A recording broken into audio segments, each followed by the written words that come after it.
Thank you, Zimbabwe, for tuning into yet another informative edition of your program.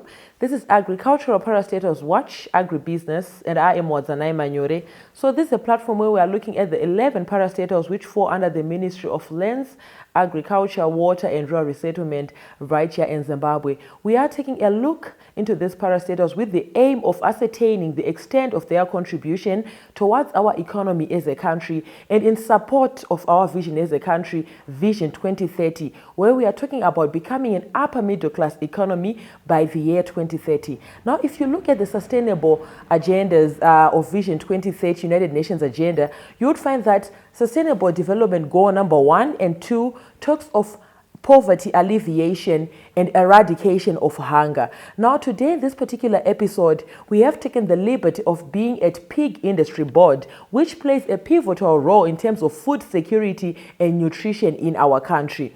I have taken the liberty of inviting Mrs. Lillian Erika Takayandesa. She is the Deputy Director, Technical Services of the Pig Industry Board, located here in Acturas, Mutoko Road, 27-kilometer peg from the city center right here in Zimbabwe. Mr. Takayandesa, thank you for joining us today. Thank you, Wadzi. Hello, viewers. Yes.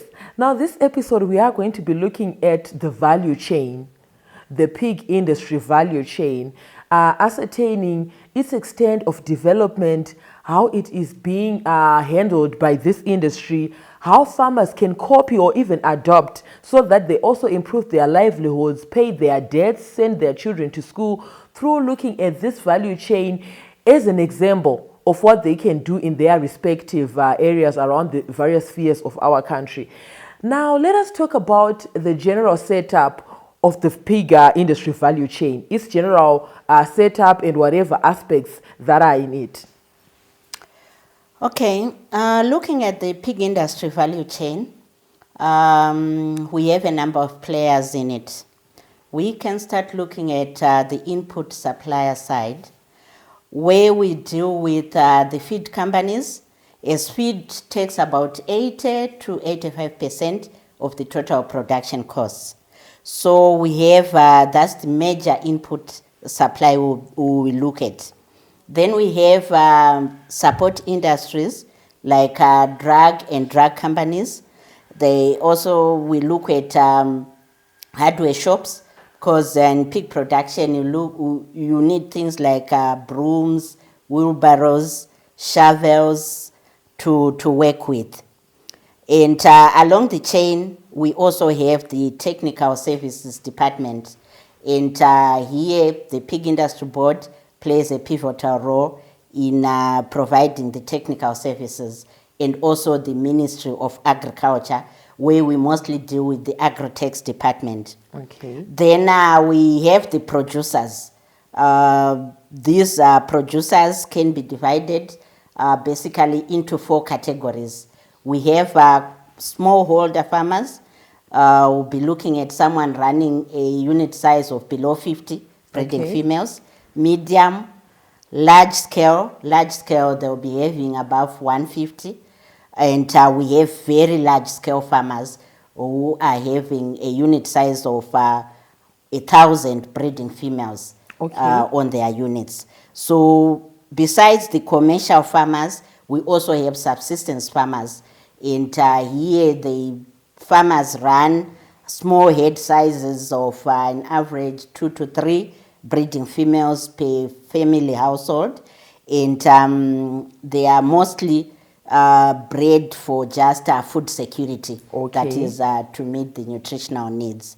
Then as we move along the chain, we have the market outlets. So basically that's how the food chain, supply chain of the pig industry looks like. Yes. Okay, now in terms of your vision, I understand that this is a value chain, and for Zimbabweans or for farmers around the various spheres of our country to experience profits or to make a living out of this, they have to start looking at pig production as a business, at swine production as a business.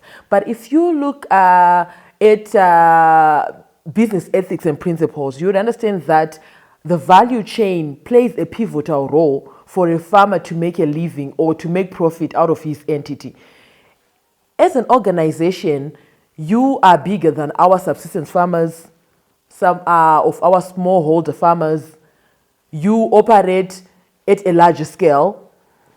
Do you have any vision of export, or are you already exporting? And if so, can you maybe take us through your journey, through your activities of how you are handling export? Okay, Wadzi.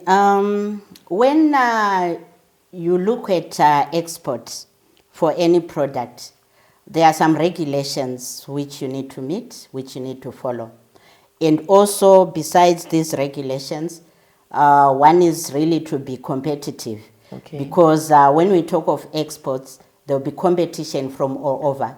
We live in a global village. We'll be competing with other countries. So your production costs need to be checked so that at the end, the price you command at the other end will be favorable. So on exports, our current challenge is like on the production costs. We are not that competitive in terms of the price of the cost of production. So on exports also, the pigs need to be slaughtered in a export rated abattoir. Okay. Because those are some of the requirements from the importing countries. So currently we have one export rated abattoir, and normally previously we have exported to regionally, like at times Malawi and the DRC. That's where we have been exporting to. But our vision is like we need to work hard on improving our efficiency. Okay. And also reducing the cost of production. Okay. Because our brand, our pig brand, Zimbabwe pig brand, is of good quality.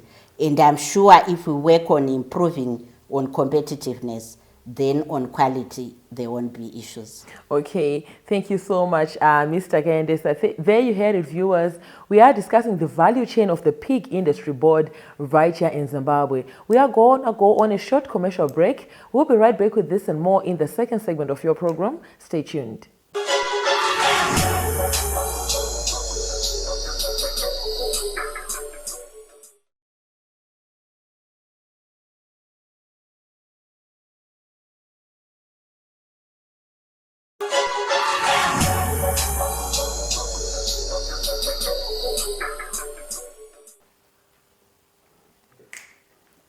Welcome back, viewers. You are watching Agricultural Parastatals Watch, Agribusiness, where we are looking at the 11 parastatals that fall under the Ministry of Lands, Agriculture, Water and Rural Resettlement, with the aim of ascertaining their contribution towards achieving Vision 2030 as a country. Now, viewers, we encourage you to be a part of these conversations. Feel free to get in touch with me, the producer, Wadzanai Manyore, on 0772 807 506. Alternatively, you can like our Facebook page, Agribusiness with Wadzanai. You can leave your comments and suggestions on our YouTube channel, Agribusiness with Wadzanai. Like us and follow us on Twitter. Our Twitter handle there is at Agribusiness110. Now, earlier on, before we went to the break, we're talking of the general value chain of the pig industry right here in Zimbabwe. And before we went to the break earlier on, Mrs. Takendesa was taking us through the various stages and the various aspects of the pig industry value chain. Now, if you can take from there as we continue with our segment.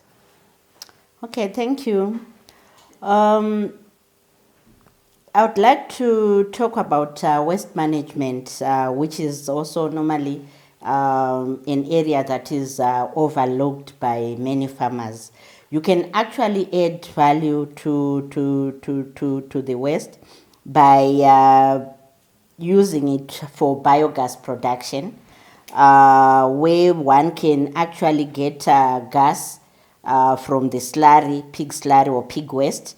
And this gas can be used for domestic consumption, that is used for general cooking in the homes.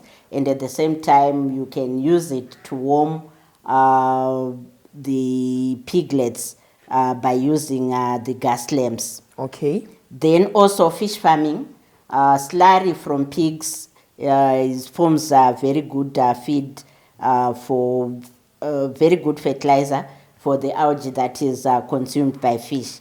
So you find that again you can value add by having fish farming at the end of the chain. Then the solid manure, which is got from the piggery, is also used as organic fertilizers in the fields. Okay. Yes. Now, as we move forward with our discussion, I understand that quality determines the price or the market price of a product. Now, how do you determine the quality of pork, which is the end product of pig production? How do you determine, or what usually compromises the quality of pork, or what usually degrades the grade of pork in pig production? Okay, on the quality of pork, we can start by looking at the breed. It all depends which breed one will be using for production. But generally in this country, the most breeds which we use, they don't have a problem in accumulating a lot of fat. Then the other challenge can be on the feed, whether one is giving the right feed and also the right quantity to the class of animal that is the grower finisher pig. Because if you add a lot of energy, basically from energy providing ingredients like maize or wheat, then you don't balance well on the protein side, then the pig will have a problem of accumulating more fat. Okay. As you market your animal, there is a certain position which is measured for the amount of fat. And in the abattoirs, they can actually now grade your animal if it's going into whatever grade it suits. Okay. And if you also sell small pigs, like undermass pigs, those that will dress below 35 kgs, cold dress mass, then again normally they are just graded as inferior pigs. Okay, so or one low is quality pork. Yes, one is to avoid sending very small pigs to market. Okay. You won't be able to make any money from that. Okay, so you are saying in short, what determines the quality of pork is the amount of fat or fat accumulation within the animal. Okay, now as we move further, let us talk about the current challenges that you are facing as the pig industry board. I understand that in any business environment, you are encountered by challenges, but as the masters in the industry, I also know that you have solutions that you might want to recommend. Let us talk about the challenges at the moment. Okay, challenges in the pig industry. Firstly, I can say it's the cost of production. Okay. Pig production, especially on the feed side, the cost of production is very high. And farmers really need to be efficient in order to be viable. Okay. So feed costs like the amount, what the cost of maize and also soybean, because we are in the end at times forced to import things like soybean meal. We are not really growing enough. Okay. So I am sure that if we improve on the supply side of the ingredients like maize and soya, I'm sure we can locally grow the requirements. That will also aid in reducing the cost of production. But at the same time, even on the crop side, farmers really need to be efficient, because again it depends on the yield per hectare. Okay. Yes, so efficiency is key, either on one is growing the feed, and also at the same time how one is raising their pigs, because in pig production it's a game of numbers. So as long as farmers are efficient and also the feed cost is reduced, we can improve competitiveness in the industry. And again, training plays a pivotal role in production. Farmers really need to know what they will be doing and also how they can be able to reduce their cost of production. So we always urge upcoming farmers, or even those who are already in production, if they are not sure of what they are doing, it's critical for them to come in for some training at the Pig Industry Board. Thank you so much, Ma'am. It was a pleasure having you with us today. Maybe your final remarks and your closing word as we close this segment. Okay, it was also a pleasure having you, Wadzi. And to our farmers, again, I emphasize on knowledge and skills. We are open to assist you technically in production so that you can improve your efficiency. And we also hope to work with a lot of youths and women farmers, whereby there will be winner supply schemes to remove the breeding aspect, where normally is the major limiting factor on production. Thank you so much, Mr. Kayandisa. It was a pleasure having you with us on our platform. Thank you. Goodbye, farmers. There you heard it, viewers. We are going to go on a short commercial break. Be sure to stay tuned. We'll be right back with this and more in the third and final segment of your program. Stay tuned.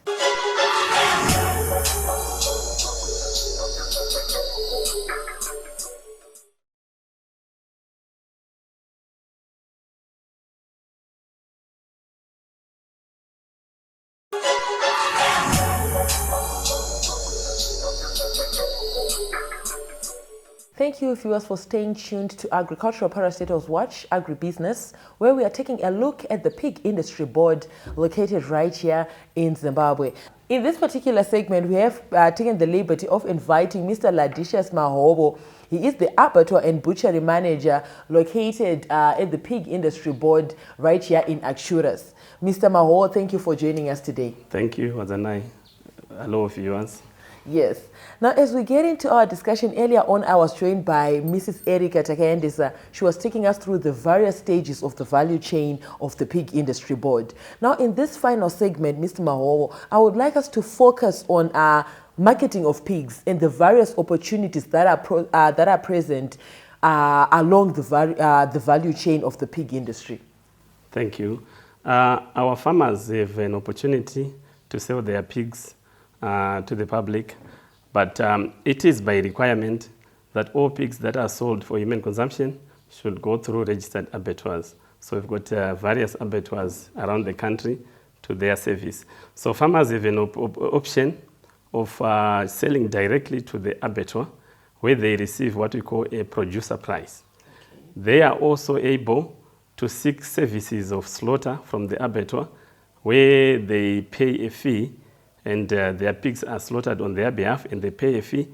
They can then sell their pigs as wholesalers themselves. They sell to the retailers. Okay. Now, as you touched on our processing, I understand that the essence of any business in agriculture lies within value addition and beneficiation. Let us talk about that and the various products that a farmer or an individual can end up getting if he engages or she engages into value addition and beneficiation. Yeah, for a farmer, so for you're saying for a farmer is looking at enhancing their profits. Yes. So when they are going to sell to an abattoir directly, they get the margins are slightly lower. Okay. And when they try to act as wholesalers, the margin is slightly increased. When they go retailing, the margin is further increasing. So when they are going to do retail, that's when they are able to sell you their pork chops. You know, they slice their pork and be able to sell those commercial cuts. Okay. Where you walk into a butchery and you're able to say, I need a pork chop, I need pork ribs, I need all those things. Okay. They can also go on and make such products like sausages, polonies, the cold meats. We can also make bacon, make hams, make smoked products, or there are really a variety of products that they can make. Yeah. Okay, now let us talk about a producer or an individual farmer. Maybe he's down there in Karoi. He wants to value add. He wants to engage into beneficiation so that he increases his profit margins. He wants to make a livelihood out of his entity. What does it take for a producer, a mere producer out there, to set up a processing unit? One can opt to open a small butchery. From a butchery that you all know, one can start operations as a processor. As long as you have a butchery that is well licensed, where you follow your hygiene regulations, you can then just buy in a few pieces of equipment that are necessary. If we might need just a bend saw, you might need a mincer, you need a sausage filler.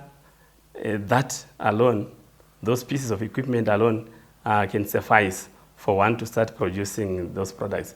Now I can take you through the process of making a fresh pork sausage. Okay.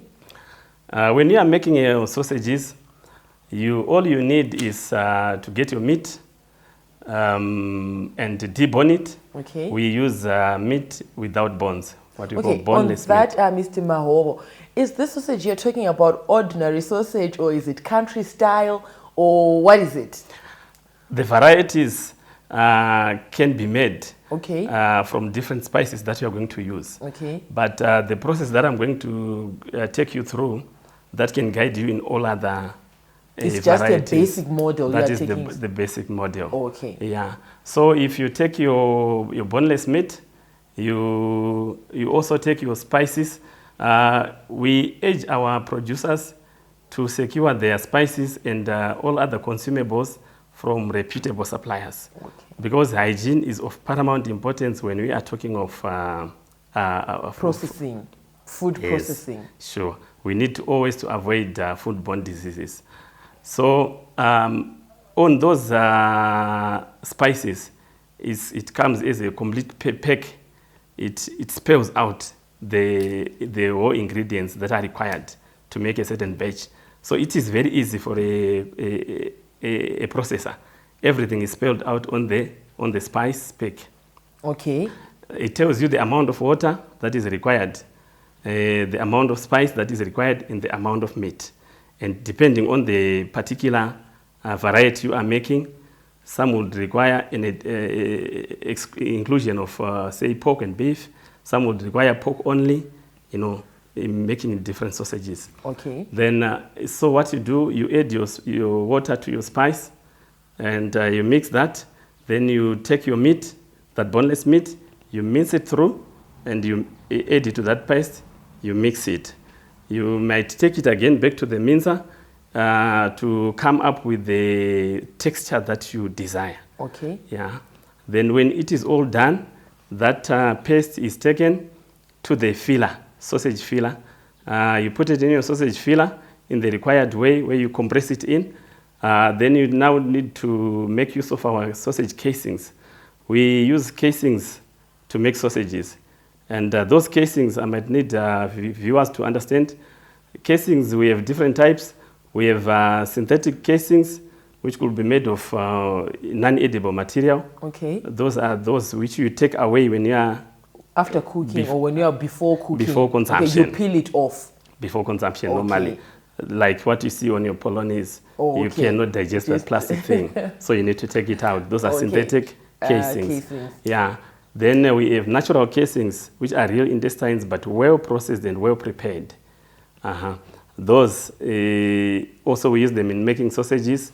So you take your casings, you prepare them, you put them on your sausage filler, then you start filling into the casing. Now you have your strand of sausages, which then you package the way you want, and you are able to sell it. Okay, you have given us this knowledge, this skill that to those who are watching can actually take a note or two from that. Now, do you have an example of a farmer who's into this sausage processing or polony manufacturing? Do you have any example of any Zimbabwean farmer? Because I understand that these tools and equipment that you have just outlined are locally available. They are, most of them are, especially the smaller ones are locally available. And depending on the scale that you are doing, you can easily get small pieces of equipment locally you might need to import when you are talking of Large scale. Large scale, yeah. Okay. Yeah. Do you have any example of any farmer? And if, say, maybe you are not aware of any, your word of advice to our farming community, to our pig producers, in terms of manufacturing their own sausages, value aiding and engaging into beneficiation, your word of advice, your recommendations, what would you like to say to them? Here at the Pig Industry Board, we hold trainings where we train our farmers into pork processing.